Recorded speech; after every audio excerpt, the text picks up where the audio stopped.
I've been waiting for a while is Mission Impossible 8. The Final Reckoning, which you can watch in theaters right now. Ethan Hunt and the IMF team race against time to find the Entity, a rogue artificial intelligence that can destroy mankind. I need you to tell me, my friend, after all these years, after 7 films, what do we think of the final installment of Tom Cruise as Ethan Hunt in Mission Impossible, The Final Reckoning? Oh, not Poppin. But why? We waited 7 movies. I'm sorry, this is number 8. Why wasn't this movie poppin'? I'm gonna need a drink for this. I wish that I drank because I needed a drink watching this movie. Bros, Pom Klementieff is back. All right, she's back and she's badass. If they would have gotten rid of her, I would have been very upset. She was my favorite part of Dead Reckoning Part 1. She was great in Dead Reckoning, aka Mission Impossible 7, the one before this. I'm glad that they brought her back. I was hoping that they'd bring back other people, but still happy that they brought her back and they gave her some more ass to kick. We have a character from the first movie that they brought back as well. I thought that was a lot of fun. You'll be very surprised to see who it is. When I saw him, I recognized him right away. And as a Mission Impossible fan, I was like, oh, this is really cool that you guys are bringing it full circle. And I've never seen this actor before in anything besides Mission Impossible 1. So when I saw him in this Mission Impossible, I was like, oh, wow, you're a really good actor. I'm surprised you're not in more things besides Mission Impossible 1 and this one. They bring back a lot of other storylines as well. They will show flashbacks of other films and show how those flashbacks connect to the final film, which is a lot of fun. The way they did it in the beginning wasn't overzealous, and it made you kind of nostalgic of the Mission Impossible franchise. The submarine scene is fantastic. I will say fantastic. It's fantastic because it was scary. If you're in theaters to watch this film, you know what I'm talking about. If you saw Dead Reckoning, the last film, you know that the part of the entity that's very important is in this sub. And you know how the last movie ended with showing the submarine. You know that Ethan Hunt's going to have to go to that submarine. That entire sequence is pretty well done. And it's done so with a lot of CGI, but also a lot of diving. And it looks scary and it's pretty sick. It's one of the best parts of the film. One of the only action sequences as well. The other good scenes of this are the final stunt that involves an airplane and him having no wires. It's fucking insane. It's the craziest stunt of the Mission Impossible franchise, in my opinion. And it goes on for a pretty long time. And I will say, it was pretty fucking sick. Well done, Tom Cruise. Great final stunt. The crew behind him have a fight scene that they cross-cut with Ethan Hunt finding someone on a different submarine. And it's cool to see his crew fighting these gangsters, like Russian spies, basically. They're fighting them while a fire's blazing, and they're helping each other out by throwing knives and throwing guns and missing, getting their asses whooped, also whooping ass at the same time. Pom Klementieff. And the other good part of this movie was Angela Bassett's character coming back in a new regal role that makes sense if you watch the franchise, and it makes sense why she made it there. And she has one very good scene towards the end that involves her pressing a button or not pressing a button. And it is a bit suspenseful. And I dug it because it had other characters that seemed kind of meh before, but when they're all in this really fucking serious situation, featuring Nick Offerman, by the way, it's kind of scary, and it works out. The biggest con of all is Dead Reckoning's worst part. The dialogue is fucking awful. There's always a MacGuffin in every Mission Impossible, and we're dealing with a new MacGuffin in this film, but not really. It's from the last film. It's still the Entity.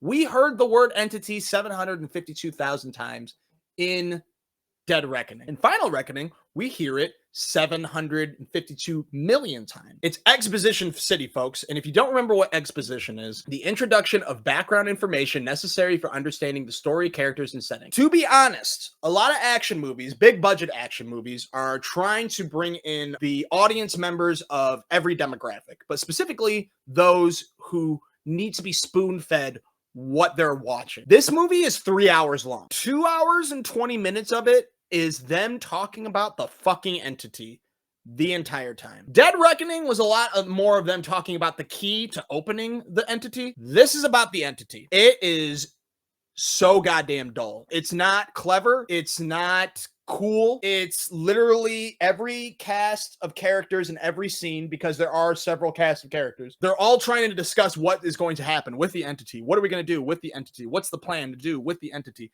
And they finish each other's sentences. This can, where's this can? And do you know where he got that can? He got it from the store down the street. The store down the street that was closed down 4 years ago, but it wasn't really closed down because the store was never there at all, because it was all a figment of our imagination. And like, oh my God. But it's not like figment of imagination. But you get the point. It's them finishing each other's sentences, and it's the same goddamn scene over and over and over and over and over again.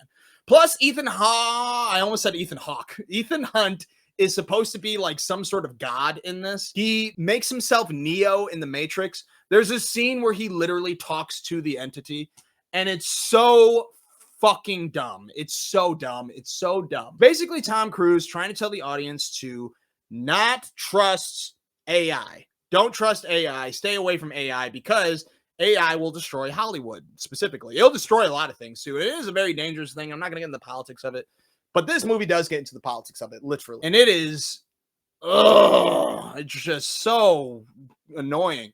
Like, dog, I get it, but I came here to watch you do some crazy shit. And you don't have to do crazy shit. You could just fake the crazy shit like you do in some of your movies, as long as you give me action scenes. But you don't give me action scenes.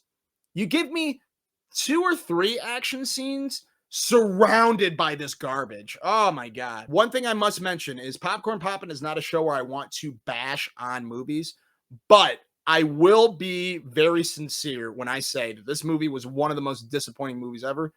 I wasn't too surprised after watching Dead Reckoning that this was a possibility. I was just hoping that it wouldn't happen. They changed the title from Dead Reckoning Part 2 to Final Reckoning, and they pushed back the release date of this for what I assumed was, oh, people didn't like us doing this shitty shit in our movie. Let's cut back on that and give them more of what they want. The biggest problem of all is the lack of fun, the lack of action scenes.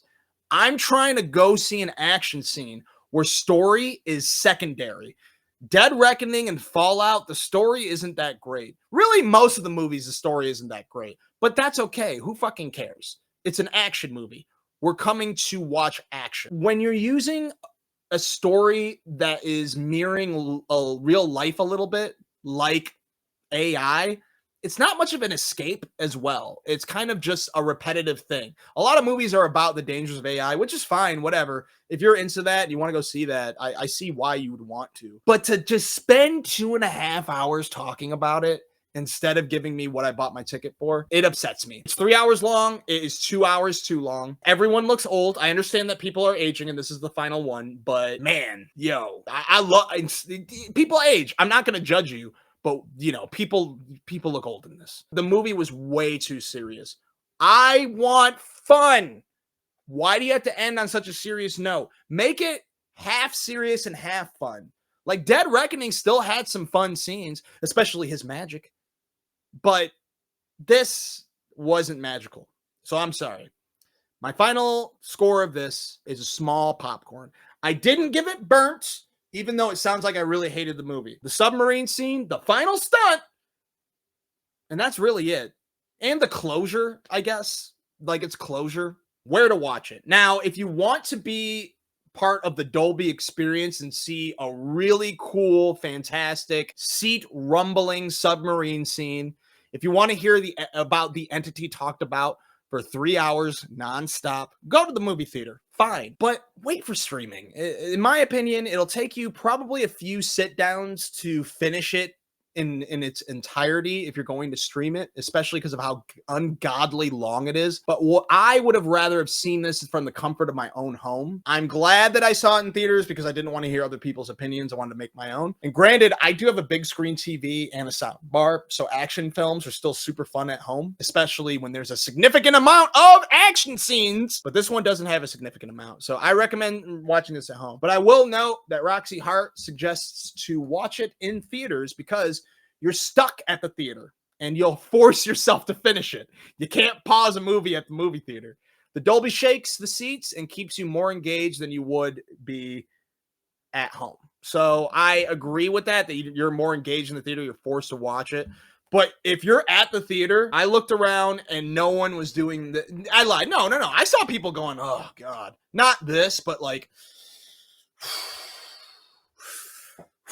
But me and Roxy were like, oh man, it was just so much. Anyways, go to the theater if you want and make your own decision if you'd like.